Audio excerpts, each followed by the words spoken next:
Hello, my name is Ali Aziz, and I am completing my assignment on how does the CSO lesson plan template differ from others you have seen. Um, if you have not seen any other lesson plans, explain your general impression of the CSO lesson plan. This would be my first experience with any type of lesson plan, but from what I have gathered from the video and the template by Dr. Ranker, it is very detail-oriented and will require a lot of thoughtful and very deliberate information. I am excited to know that after this, I'll be able to comprise a lesson plan in the great detail that it requires. The next question is, what 3 sections of the lesson plan do you think you will find challenging? The 3 sections that I think that I will find challenging are the portion on the differentiations to include the process implementation, content, and product measure. There are 2 parts of the opening that I would also see as a challenge to include the portion about, there's a question, it says, what it is that I am planning to do, and lastly, the portion in the opening, where as a special education teacher, I am filling out anything that is a step-by-step. Moving on. For each of these sections you think might be challenging, explain in detail what needs to be done in those sections and why you anticipate this might be a challenge. For the portion of the lesson plan that is labeled differentiation, there are 3 sections included that I spoke about previously. The first is process implementation, in which you will have to differ activities and assessments outside the classroom to meet the needs of all learners. This is according to Dr. Ranker's video. Also, according to Dr. Ranker, you could allow advanced learners to explore enrichment activities beyond the standard content. You can also introduce tiered tasks to match different skill levels. This is the part that I might find to be a bit challenging. Matching different skill levels with different personalities and levels of need can be a tall task. The second part of this is content. Again, according to the video, is a measure of how well you differentiate instruction to meet the needs of all learners. This can be done by providing audio versions of text for struggling readers.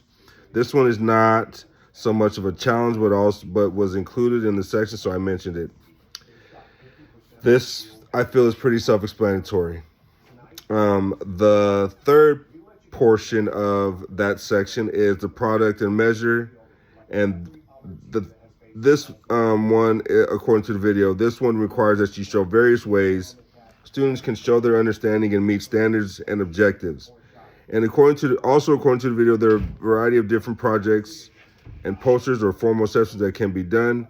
The professor also mentioned that this is a good opportunity to establish different ways of measuring understanding, and not always the standard test, or you kind of think outside the box. There's different ways that you can measure understanding. And I thought this might be a challenge because it requires some level of data collection and some individual attention, which I'm absolutely here for. But as a paraprofessional, I found it hard to find time for individual attention in the classroom that requires a higher level of focus and more aspects other than academics. The second part that I thought might be challenging is something I definitely want to get better at is in the opening and intro section with the guided practice section. It's the second question, and the question is, what is it that I'm planning to do? How will I communicate what will happen and how it will happen? Again, I found that this might be something that might be a challenge considering the classroom demographic. But it's definitely something that I want to master, and I want to be able to do. So I put this on here. I put this down as a challenge because this is something that I want to not just be good at, but great at. The next challenge for me was that I want to pursue was the steps for this part of your lesson in special education. And that was also in the opening portion. This one I thought would be challenged due to the sometimes erratic nature of special education classroom. And sometimes I found that things that have been planned can sometimes create other challenges. Not that it can't be done.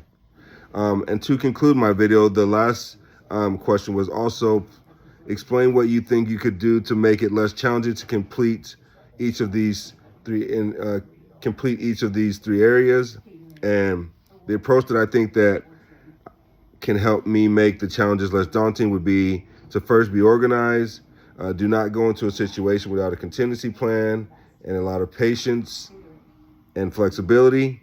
Second, be attentive to my students' needs so that I'm able to provide the learning environment that is conducive to their goals. And lastly, be proficient at data collection and pay attention to what it is that I am observing. That's my video, and thank you very much.